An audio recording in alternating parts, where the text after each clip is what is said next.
أعوذ بالله من الشيطان الرجيم. Kemudian kalau kita tengok dalam perancangan yang dilakukan ketika Nabi SAW ingin berhijrah keluar daripada bumi bumi Makkah Al-Mukarramah, musyrikin Quraisy pada waktu itu sangat tahu bahawa baginda Nabi SAW telah dijemput oleh golongan Aus dan Khazraj. Walaupun permulaan pertama, bai'ah yang pertama hanya dihadiri oleh Khazraj, kelompok Khazraj yang mula-mula hadir, antaranya Sayyidina As'ad ibn Zurarah radhiyallahu ta'ala anhu, yang mana Sayyidina Ubay bin Ka'ab radhiyallahu ta'ala anhu setiap kali mendengar azan Jumaat, maka beliau akan menyebutkan rahmat Allah Subhanahu wa taala kepada As'ad ibn Zurarah setiap kali Jumaat. Maka bila ditanya kepada Sayyidina Ubay bin Ka'ab, ditanya kepada beliau, kenapa, minta maaf, bukan Sayyidina Ubay bin Ka'ab, Sayyidina Ka'ab. Bila ditanya kepada Sayyidina Ka'ab oleh anak beliau, kenapa setiap kali hari Jumaat bila dengar aja azan Jumaat kamu sebut rahmat Allah Ta'ala kepada As'ad ibn Zurarah? Maka kata Sayyidina Ka'ab, ayah kepada anak beliau ni, dia kata, saya sebut sedemikian kerana beliau adalah orang pertama yang melaksanakan Jumaat di bumi Madinah Al-Munawwarah, yang pada waktu tersebut Nabi masih berada di Makkah, dan Nabi mengizinkan para sahabat untuk menunaikan Jumaat pada waktu tersebut di Madinah Al-Munawwarah. Di Makkah tak boleh nak buat kerana para sahabat pada waktu tersebut tidak mampu untuk berkumpul bersama-sama. Di Madinah boleh kumpul. Dan kerana tu Sayyidina Ka'ab kata, saya mengucapkan rahmat Allah Ta'ala kepada beliau kerana beliaulah penyebab kepada perkumpulan kebaikan umat pada waktu tersebut. Beliaulah yang telah mengumpulkan kebaikan umat pada waktu tersebut. Kerana permulaan pertemuan dia dengan Nabi ketika di Aqabah, waktu musim haji, beliau datang bersama dengan 6 orang para sahabat yang lain, yang pada waktu tersebut bila dengar saja Nabi sebut, bila Nabi datang, Nabi pergi ke setiap kelompok. Tuan bayangkan macam mana Nabi masa pada waktu itu. Saya datang ke sini, orang dah tunggu di bawah. Ya, semua mereka tunggu di bawah tadi, bukan semua lah, ada 6 orang, 7-8 orang tadi tunggu di bawah. Saya nak keluar pintu tak boleh, hebat gemuk sangat. Jadi bila naik sampai ke atas ni, ada tempat duduk, ada mic, ada rakaman lagi. Bukan rakaman ni, live lagi. Live kan? Live kan? Dan live lagi. Maksudnya, kalaulah kita pergi satu tempat yang kalaulah orang tu jemput kita, tiba-tiba kita pergi tempat tersebut dengan orang tak ada, macam mana kita nak rasa betul tu? Jemput aku haram, tak ada orang pun. Ada orang yang rasa macam tu. Saya pernah dijemput pergi ke satu negeri, tak mau sebut negeri mana. Saya dijemput daripada Kedah. Masa tu saya masih naik kancil lagi. Kancil manual pula tu. Bayanglah saya duduk dalam kancil macam mana. Semua RNR saya berhenti. Nak perbetul kaki balik. Dan masa tu kancil tu lah segala-galanya. Berjasa sungguh kancil tu.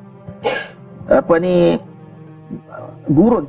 Keluar daripada arena Al-Ustaz, gurun pun berhenti. Arena gurun pun berhenti lah. Tak larat. Tu sampai mana ada semua saya berhenti. Jadi sampai di Kuala Lumpur, cik saya kata tak apalah, pinjam kereta dia. Naiklah kereta kemas sikit, Honda Civic dia punya. Bawa kawan saya seorang pergi negeri itu. Jauh negeri itu. Sampai di negeri itu, saya tengoklah mana bannernya ni. Banner pun tak ada. Iklan tobat dah. Satu Facebook pun tak apa ni. Facebook saya pun waktu tu baru 32 orang like kan. Tulis bila sedap tahu pun 32 orang kan. Saya pun bila lalu tengok kampung tu, tak ada apa ni. Apa kot, mungkin dia letak banner dalam kampung kot. Pergi masuk lagi dalam kampung, pun tak ada juga. Saya sampai waktu maghrib, ada berapa orang? Ada 6 orang. 6 orang. Dan rupa-rupanya itulah jemaah saya pada hari tersebut. Dan saya berceramah juga macam 200 orang. Macam 300-400 orang. Semangat kita. Lepas habis ceramah, makan bihun. Lepas tu dia bawa saya pergi makan kedai ikan bakar apa semua tadi, makanlah sikit, lepas tu balik. Dan saya masa tu baru pick up tu. Macam mana Nabi SAW dulu? Kita naik kereta. Macam mana waktu musim ini, Nabi pergi ke setiap kelompok tolak Nabi. Tak mau dengar. Bila Nabi nak main cakap, Nabi kata, boleh tak saya nak duduk sekejap? Boleh tak saya nak cakap sikit benda? Tama-tama. Sebab apa? Sebab waktu tu musyrikin Makkah pada waktu tersebut telah menyebarkan pamphlet. Tak ada pamphlet. Duduk dah, siap dah. Jangan dekat dengan laki ni. Jangan dekat dengan laki ni. Jadi sebahagian terkesan tidak mau dekat dengan Nabi. Sehinggalah datangnya kelompok ahli Madinah Al-Munawwarah. Ada 6 orang sahabat Nabi ini yang sebelum jadi sahabat. Antaranya Sayyidina Sa'ad ibn Zurarah, Sayyidina Bara' ibn Azib radhiyallahu taala anhum ajma'in. Waktu ketika ni Nabi datang kepada mereka, Nabi kata kepada mereka, boleh tak saya duduk sebentar? Saya nak cakap sedikit kepada kalian. Dan para sahabat ni adalah orang-orang yang hati mereka bening. Maksudnya sebelum Islamnya mereka lagi, mereka telah dilihat hati mereka oleh Allah. Maka mereka pun membenarkan Nabi duduk dan suruh Nabi cerita. Setelah Nabi bacakan ayat Allah Subhanahu wa taala, ayat Al-Quran, Nabi mulakan dengan mengucapkan puji kepada Allah. Dan Nabi mengucapkan berkenaan dengan ayat Al-Quranul Karim. Bila Nabi baca, terus terlintas dalam hati para sahabat ini pada waktu tersebut.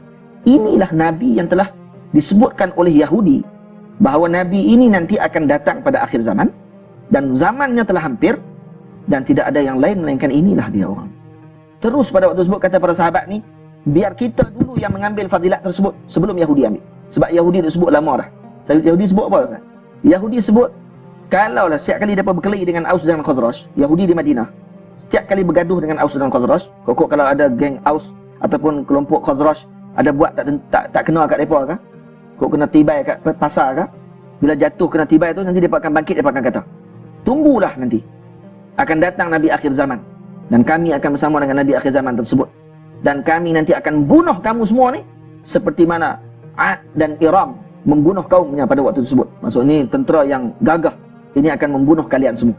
Ini Yahudi punya bahasa. Tapi bila Nabi mai, pok ni mula-mula lawan ni. Tengok seimbang dia darah.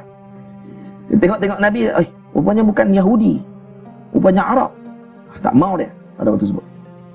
Jadi bila sahabat dengar, Sayyidina Sa'ad bin Zurarah dengar pada waktu tersebut, kata inilah Nabi ini, maka kita kena ambil fadilat itu terlebih dahulu.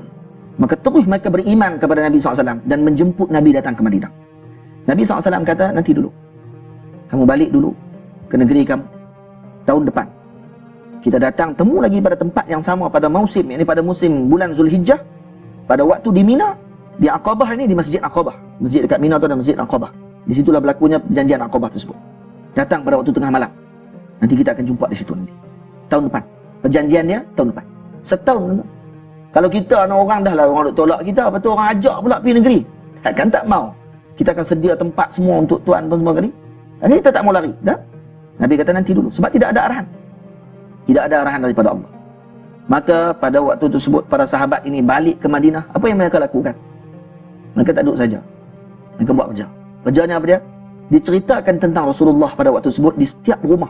Sehingga setahun tersebut, rupa-rupanya adalah waktu untuk mereka semua bersedia menerima kedatangan Nabi SAW. Maksudnya setiap rumah di Madinah pada waktu itu, tidak ada satu rumah pun tidak menyebut nama Nabi SAW, melainkan disebutkan nama Nabi dalam rumah tersebut. Sehingga semua ahli Madinah pada waktu itu sangat-sangat menunggu kedatangan Nabi SAW. Jadi Allahumma salli ala Sayyidina Muhammad, sangat hebat. Sayyidina Sa'ad bin Mu'az radhiyallahu anhu daripada Bani Abdi Ashhal. Bani Abdul Ashhal ini antara satu bani, satu kaum yang tidak ada seorang pun di kalangan mereka ini yang munafik, kata Nabi. Nabi sendiri sebut, Bani Abdul Ashhal ini tidak ada seorang pun munafik. Di kalangan wanita dan juga lelakinya tidak ada munafik. Sayyidina Sa'ad bin Mu'az waktu ketika bertemu dengan sahabat Nabi, Sayyidina Mus'ab ibn Umair radhiyallahu ta'ala anhu yang diutus oleh Nabi sebagai da'i yang pertama.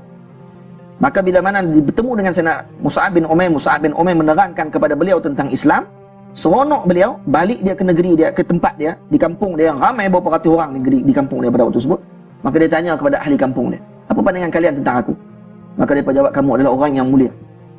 Kamu adalah anak orang yang mulia. Maka kata Sayyidina Sa'ad bin Mu'az, saya bersumpah, siapa pun di kalangan kalian tak boleh bercakap dengan saya kalau tidak beriman dengan Nabi Muhammad SAW. Siapa tak beriman, jangan siapa pun bercakap dengan saya.